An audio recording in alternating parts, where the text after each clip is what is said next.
Hello! Welcome to the podcast, There Is No Spoon. In the past 13 episodes, we've been exploring the midlife passage, the point we reach after the first half of life. Along the way, we've touched on many important themes, what this passage actually is, and how it is fundamentally different from earlier stages of life, in that it offers no ready-made solutions, no easy answers like those we once relied on. The first half of life is a key element in the equation. In episode 2, we discussed how the first half of life brings us to the passage. Behavior patterns, habits, traumas, complexes, life situations, victories, and defeats. All of these shaped us as personalities. But do we want to be something shaped? Do we want complexes and social norms to govern us, instead of us governing ourselves? Of course, it's easy to say that we should be the masters of our fate. But saying is one thing, doing is another. As we discussed in episode 3, the past is full of ghosts that loom over our present and significantly affect our future. This is not just a metaphor, it's a reality. Because in essence, how we behave now depends on what our childhood was like and what existential traumas, as Hollis aptly puts it, we received. But the most difficult and frightening ghost is the ghost of Job, our deep-seated belief that we can make deals and bargains with the world. We're used to doing this with others, and we extend this pattern to the entire universe. However, as shown in the biblical book of Job, our cosmological assumptions are merely delusions. They are far from reality.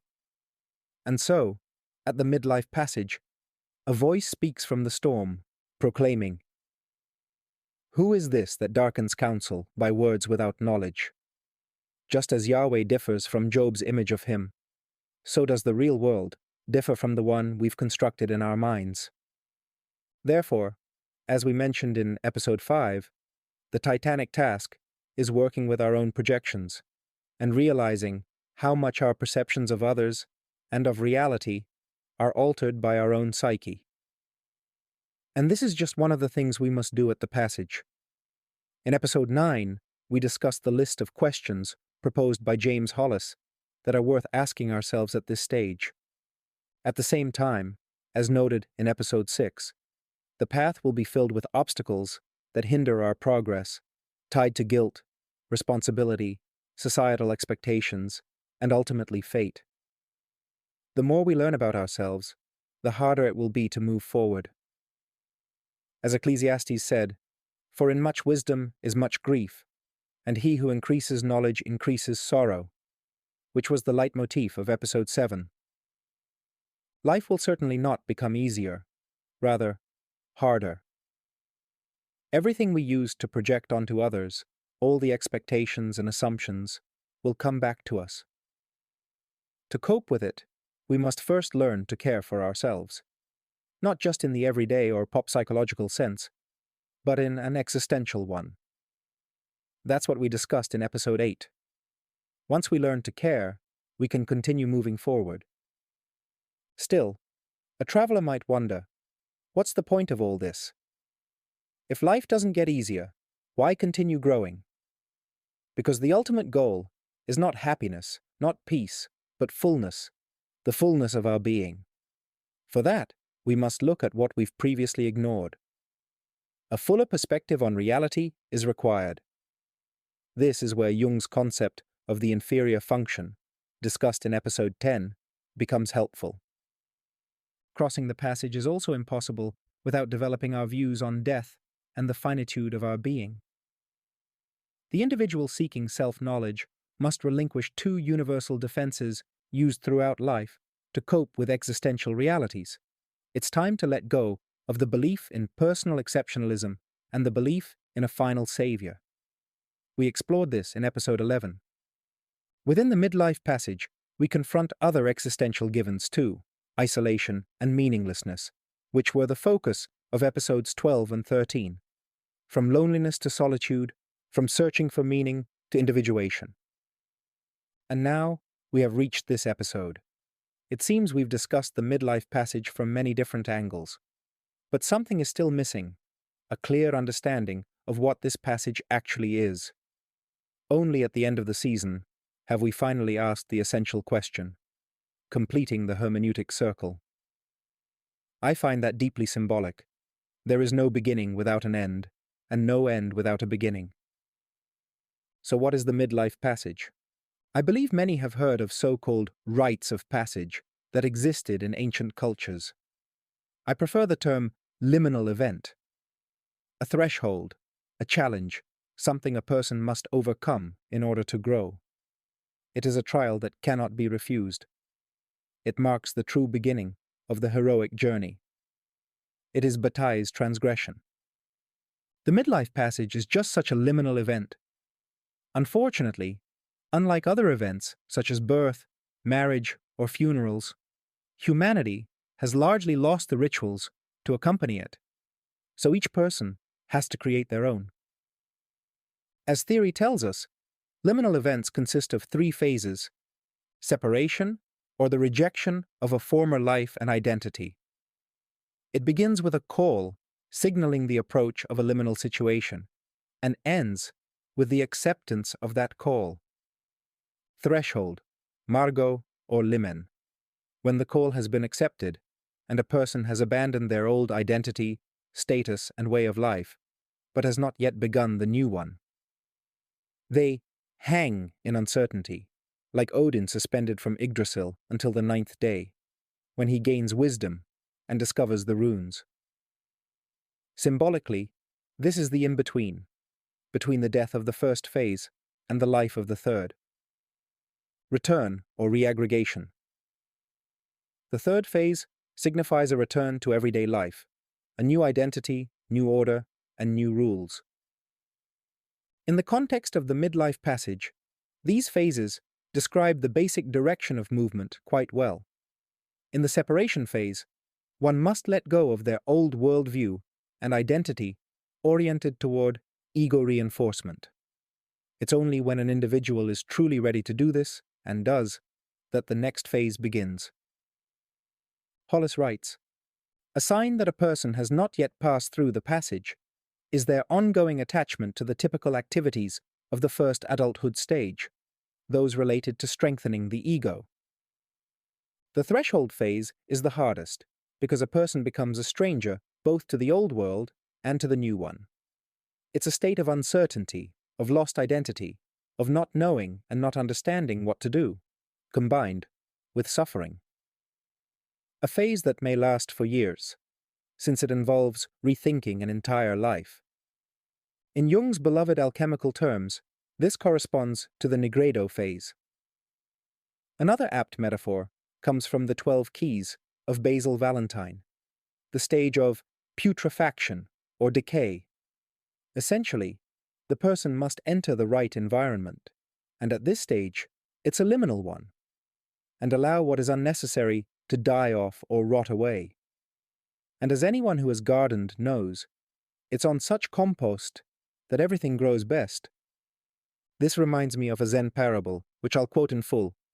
Nanin, a Japanese Zen master during the Meiji era, received a university professor who came to inquire about Zen. Nanin served tea. He poured the visitor's cup full and then kept on pouring. The professor watched the overflow until he could no longer restrain himself. "It is overfull. No more will go in." "Like this cup," Nanin said. "You are full of your own opinions and speculations.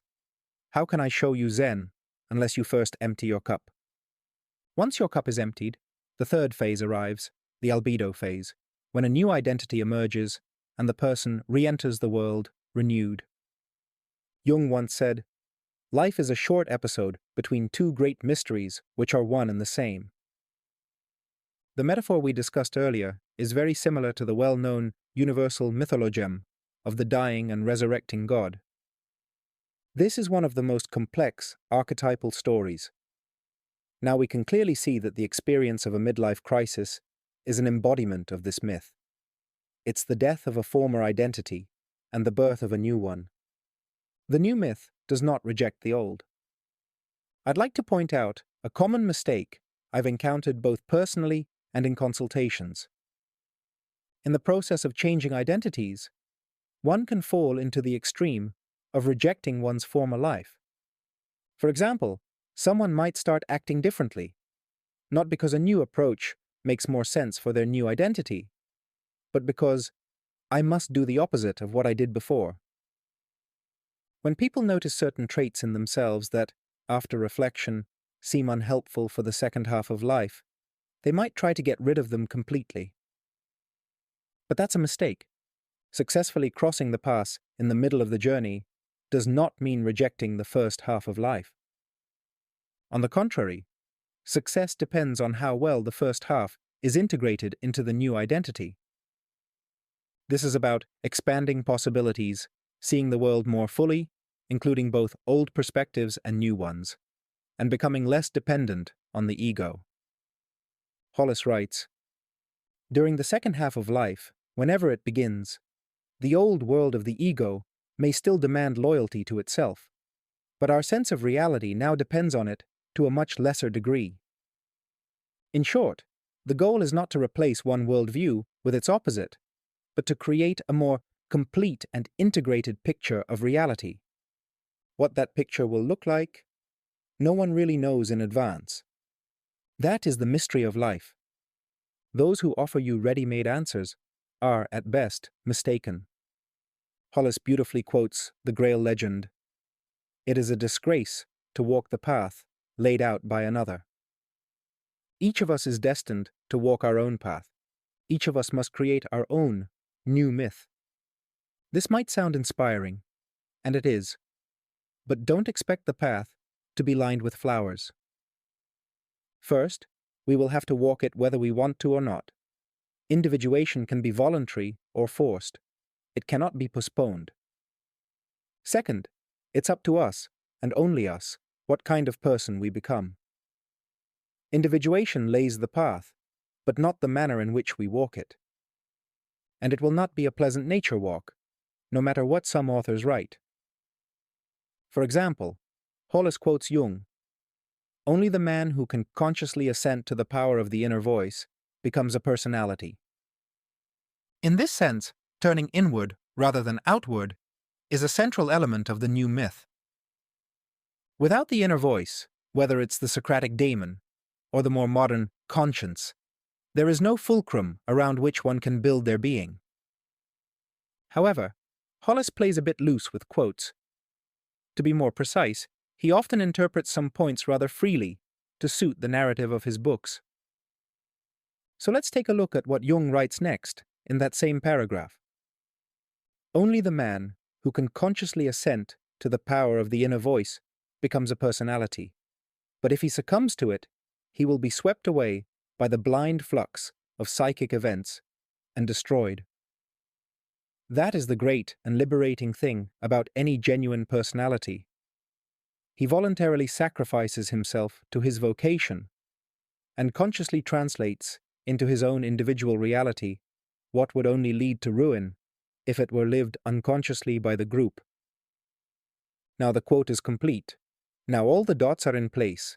This is not some cozy pop psychology message like live in harmony with yourself. It's not a call to improve your life. It is a call to the cross, where the ego must be crucified. This is the core difficulty of this liminal situation. To go where you don't know, to find what you don't know, not with the enthusiasm of youth, but consciously, knowing full well you'll end up on your own Golgotha. Why? Because only this can bring a person the kind of freedom that can restore them to life. This is the challenge of the pass in the middle of the journey. This was the podcast, There Is No Spoon. Until next time.